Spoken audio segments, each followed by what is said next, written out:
दोस्तों बहुत दुख के साथ कहना पड़ रहा है कि हमारी वो आईडी डिलीट हो गई है, हमें डिलीट करनी पड़ी।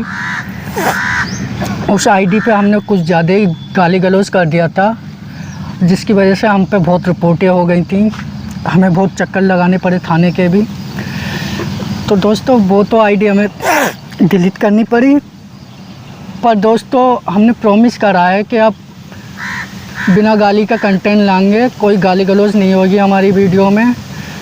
हमने इसलिए ये नई आईडी बनाई है, उस पर 2 मिलियन फॉलोवर हो गए थे, पैसा भी अच्छा खासा आ रहा था, पर क्या करें, किस्मत में जो लिखा वो होना था। दोस्तों अब आप इसी आईडी को फॉलो कर लीजिए और बिना गाली की वीडियो आएंगी, इस पर कोई गाली गलौज नहीं आएगी, मज़ा पहले की तरह ही आएगा उस वीडियो में जैसे आता था।